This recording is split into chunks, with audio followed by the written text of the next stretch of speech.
Good morning everyone, and today is Monday. So maghahatid na naman tayo syempre sa school. And where did I put that in? So napag-ayos na kami ni Kuya Orion. Actually ako na lang hinihintay niya. Maaga pa, it's 5:47 AM. Ma. So yes. Night na. Hindi.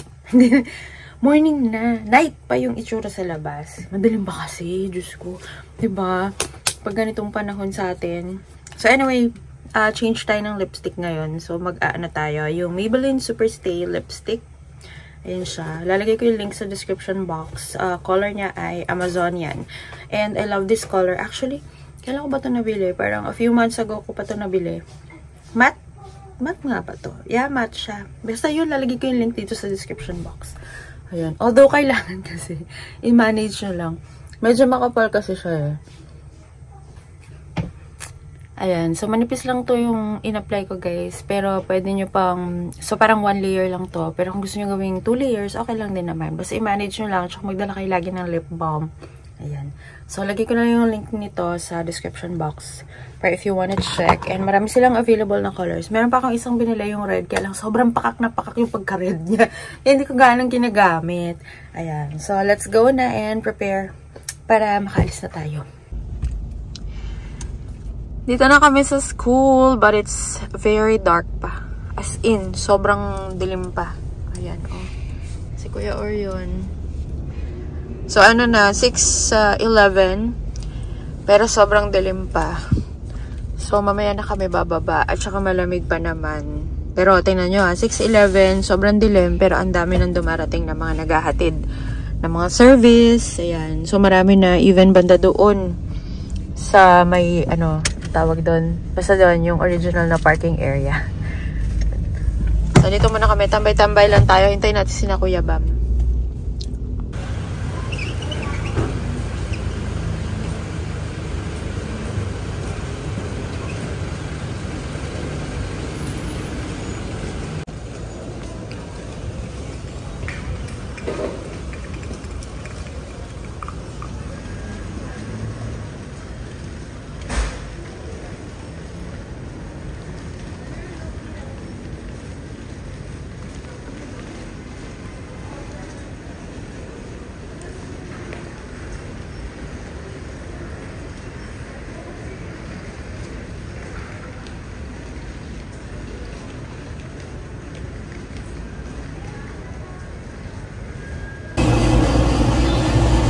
Pagas muna tayo for the week.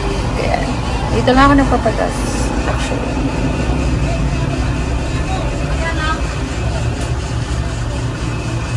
So, dito lang ako nagpapagas sa may Inok. Inok. Malapit kasi sa school.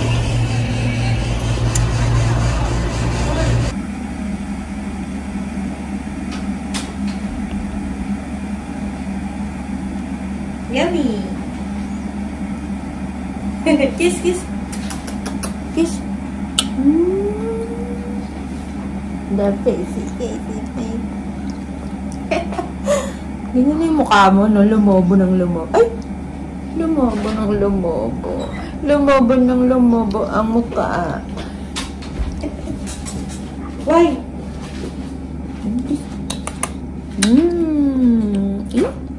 One. Say one. Buto ito marunong magbilangin. Alam na niya yung susunod eh. 2, 3, 4. Ha? Anong hotdog? Anong hotdog? Hindi ako naglutong hotdog. Hotdog, sabi niya. Ayan guys, i-share ko na rin pala sa inyo yung technique na ginagawa ko every time I want to bake cookies. So after kong gumawa ng cookie dough, nilalagay ko siya sa fridge overnight. Kasi kapag bagong gawa yung cookie dough, ang hirap niya, medyo sticky pa kapag i-mold or i-weigh mo yung mga cookies. So, nilalagay ko muna siya sa fridge, covered siya. So, yung pinaglagyan ko ngayon, yung lalagyan ng ice cream. So, okay na rin naman yun to save space. And then, so ngayong morning, ay inayos ko na sila. So, na-measure ko na sila. Mas niliitan ko nga pala ito ng konti compared dun sa usual na ginagawa ko na mga cookies. Kasi, since bibigyan ko naman yung mga pamangkin ko, So, mas maganda na mas maliit na lang yung size para at least medyo bite size siya. Actually, parang hindi naman to bite size talaga eh. Pero mas maliit siya compared dun sa standard size ng cookies na ginagawa ko. And then, so ready na siyang i-bake anytime. But I still put them inside the fridge. So, covered pa rin itong lalagyan na to. Para kung hindi ko matapos i-bake lahat, pwede ko pa rin siyang i-bake anytime. Like tomorrow. So, ayun. Up to 7 days naman pwede siya sa loob ng fridge. And then up to 1 month ang ginagawa ko if sa freezer. Yun. So, ready to bake na siya.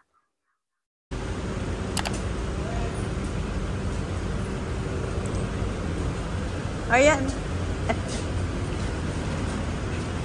4, 5, 6. Where are 4, 5, 6? Kauwi ko lang pala and naihatid ko na si Kuya Orion sa school. So, maaga-aga ako nakauwi ngayon. Mga 6:40 something nandito na ako sa bahay. And, ayun, bukas ay periodical test na ni na Orion. So, kailangan ko siyang gawan ng mga reviewer mamaya para mapag-review kami. Kasi parang 2 subjects lang naman for tomorrow. Tapos, hindi na ako napag-jogging ngayon, Tuesday ngayon. So, hindi na ako nakapag-jogging. Try ko bukas kung makapag-jogging ako after ko siya ihatid. Anyway, hindi naman ako tatambay na sa my school. Kasi si Papa naman daw magsusundo sa kanya bukas. Yan. And, yun, mag-bake ako ng cookies. Actually, kahapon, nakapag-bake na ako, hindi ko lang na-vlog. So, ngayon, mag-bake ako ulit. Kasi may mga, ano pa ako yung naka-mold na ready to bake na cookie dough. Yung naka-ano na siya, naka-bilog na siya. So, ready to bake na yun.